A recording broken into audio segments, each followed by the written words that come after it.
Hello everybody, Jacob Felder here again, this time with video number 6 in the meditation series that I'm doing. And we're going to be addressing the deeper states of meditation. Remember, the deeper states are found in sleeping consciousness, light sleep, first, second stage of sleep, but the only area of sleep where you can maintain conscious awareness.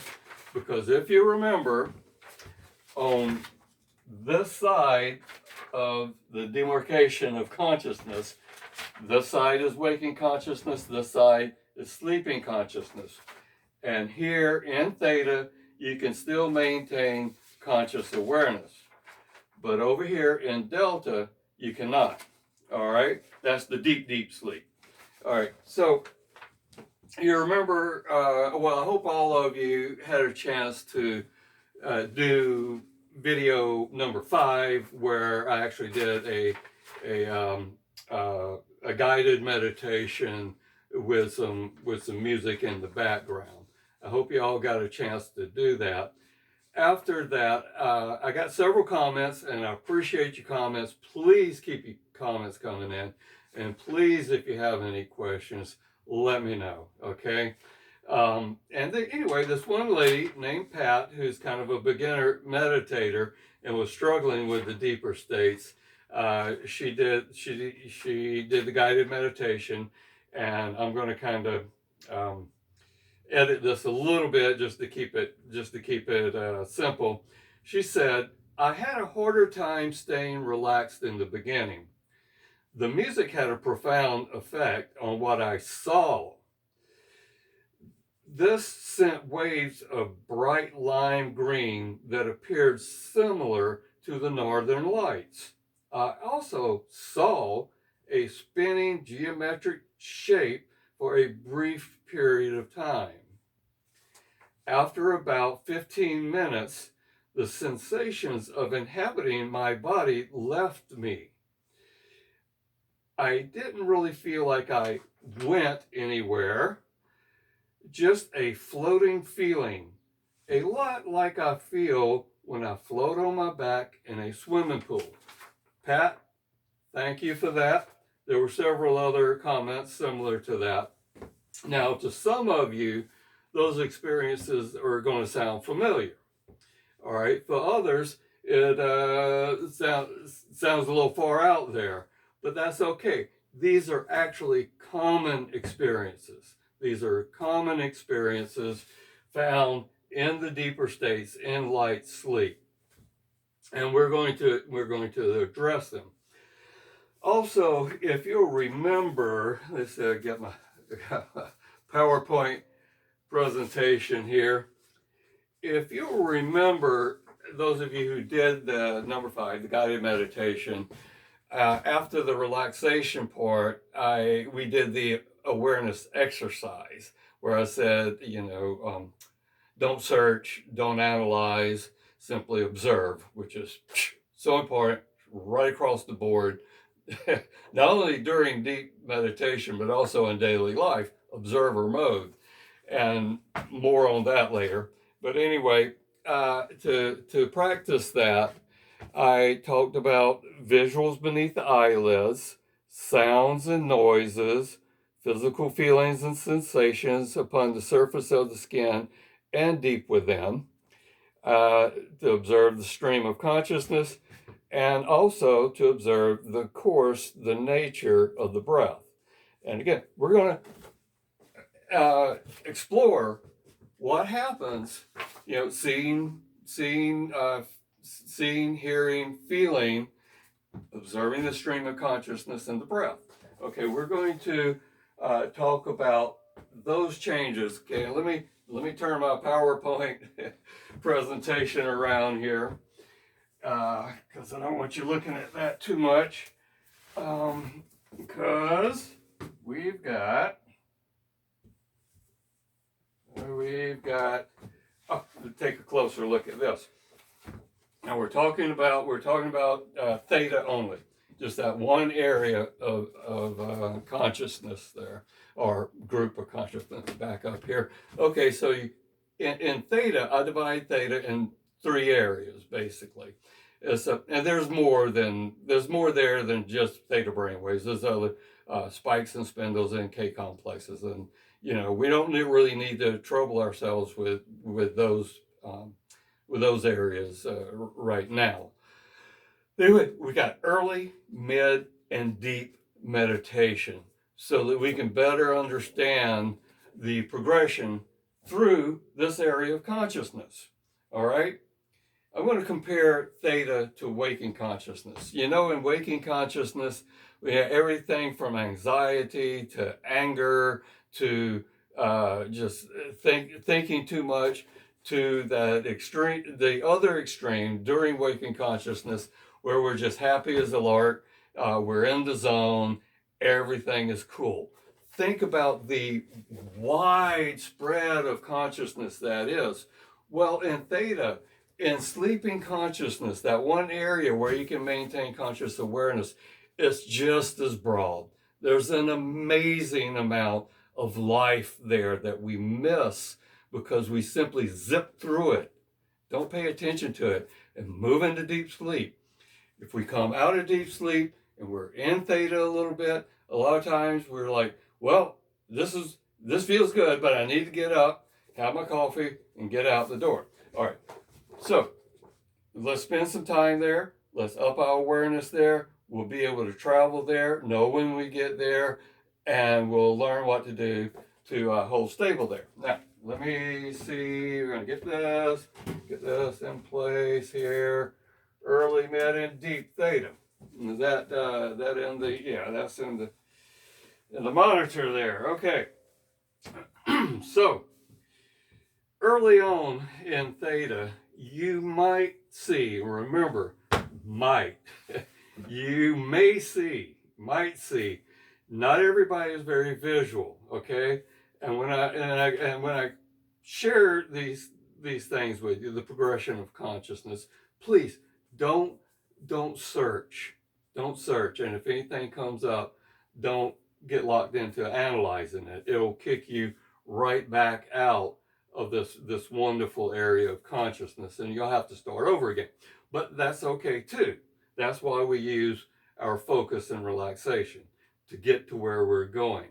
Now, back to early on, Pat says something about, bright green light.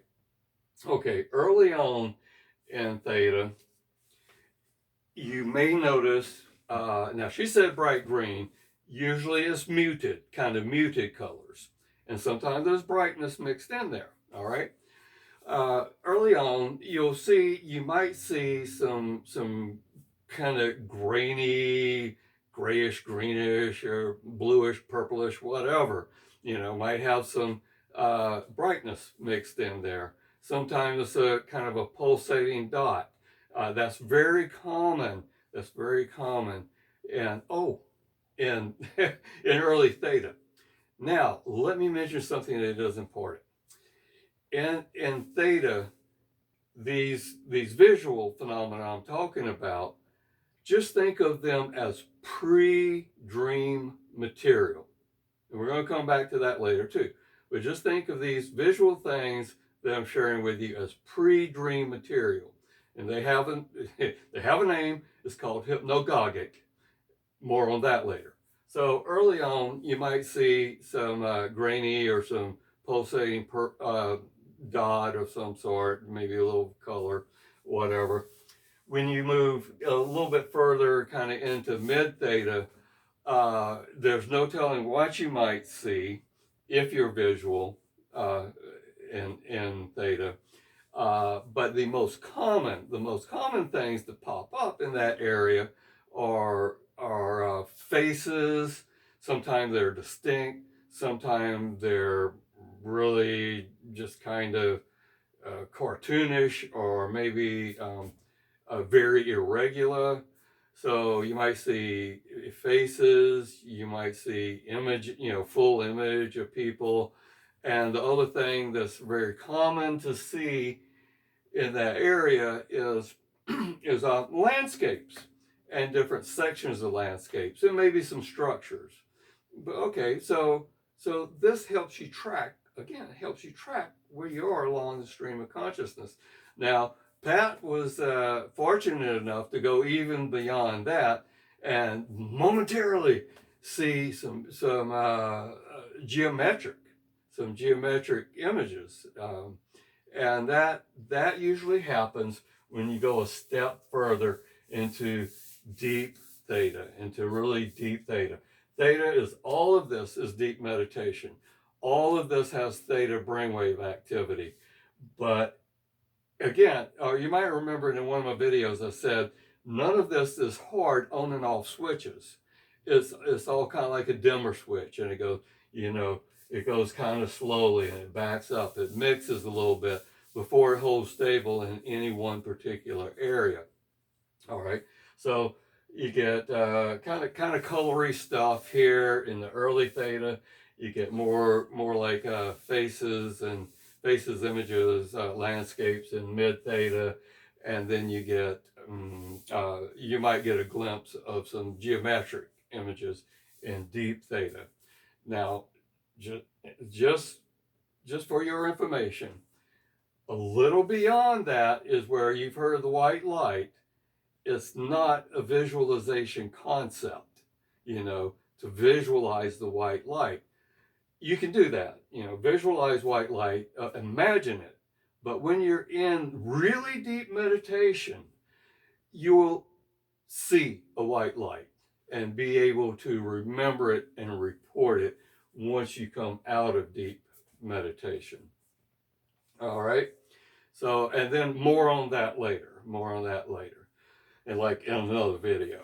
Now I'm going to talk a little bit about the hearing, what goes on with the hearing as we make these transitions. Okay, distortions is a great word to use when explaining a lot of what goes on in theta. All right, and you will get distortions in hearing. And that lets you know where you are along the progression. So some people might be a little bit more audio oriented than visual, or maybe a little bit of both. Okay. So let's see, give you an example. Early on, you might just, let's say a clock is ticking. No. We'll say it's raining outside. So early on in your meditation, you hear the rain, and maybe there's a dog barking.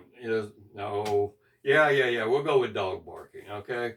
No, we won't go with dog barking. We'll go with cars driving by. All right. So two things are going on.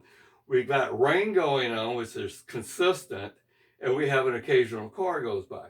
Well, early on, before you get into theta, the cars might be a little bit of a distraction, and then once you hit theta, the cars become less important. And instead of thinking as you did when you were in waking consciousness, gee, I wish those cars weren't so noisy, you get into theta. Remember how I said it's hard to think even if you try to? And you hear that car, a couple cars go by. Yes, it registers and you can think, but the thinking is more like, car. It just doesn't matter. It's just background. It's no longer a distraction. And also, you might lose track, not hear the rain for a moment. And then all of a sudden you hear the rain. And the rain didn't stop. Okay? So you go a little further, you get into, now any of that could happen in early and mid theta. All right? But in mid theta, what might happen is the cars just don't matter at all. You're not even thinking, car. They just don't matter. The rain might begin to seem louder than it was, but it doesn't disturb you. Again, it might just disappear for a few moments and reappear. You go deeper into theta, into the area of very deep meditation. You might not hear the cars. You might not hear the rain. It's just like disappear. as though you were asleep. Well, technically you are asleep, but it just disappears, and you're not asleep. But at this point in deep theta, things don't factor in. The hearing is kind of distorted. The hearing finally kind of just disappears, and at that point you might hear some noises that aren't there. You might even hear music. Okay, and I can tell you firsthand that when you hear music in theta, it's really otherworldly and just beautiful. Now, I have to confess, I wish I heard that more often, but it doesn't occur in my meditations, but occasionally. I do know some people where that's one of their major factors. They hear music. It may be otherworldly, or it may be actually familiar pieces, and that's all I can tell you about the hearing right now. So you get the idea. Is the progression of what you do and don't hear. Uh, and I want to add, kind of early on, early and mid, you might actually hear some fragmented sentences, you know, and think to yourself, what was that? So a lot of times if you hear something here, it's like in your head, okay? And you might think, what was that? And it goes, and you might almost hear your thoughts. Well, that's the brain's activity. The brain hasn't really shut down that much. It's still doing some jumbled thinking. And the thoughts come, they're not distracting, they're out. And so fast that it's like, what was that? It was a thought, and you can't even recall it. So again, all this, some of you may have experienced this. It makes perfect sense. Some of you may not have experienced it. It makes perfect sense. Some of you might not have experienced it, and it sounds iffy.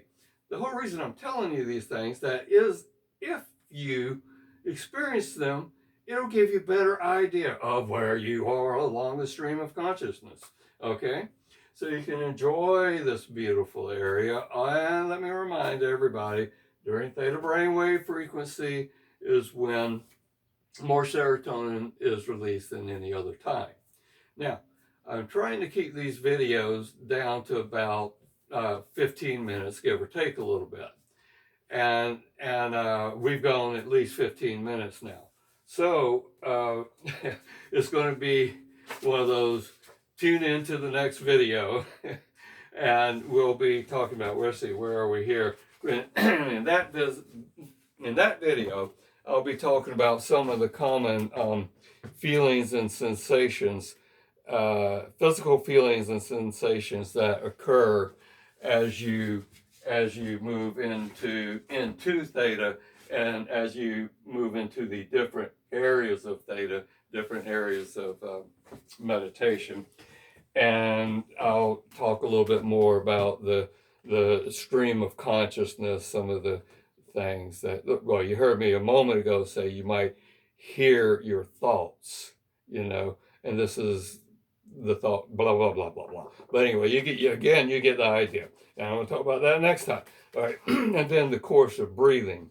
The course of your breathing will change as you make transitions through this area. And when you notice them, when and if you notice them, it'll help you, again, track where you are along the stream of consciousness. Now, with this in mind, see anything else right now? So I'm stopping with visuals, I'm stopping with audios. Next time is feeling, sensation, stream of consciousness, and the nature of the breath in the deeper states of meditation. Oh, please go back to video 5, the guided meditation, and do it again. And this time you're going to have a little bit better idea of the nuances of theta, and hopefully you'll move into theta, and just enjoy that. And I guess that's it for the day. Thanks for tuning in.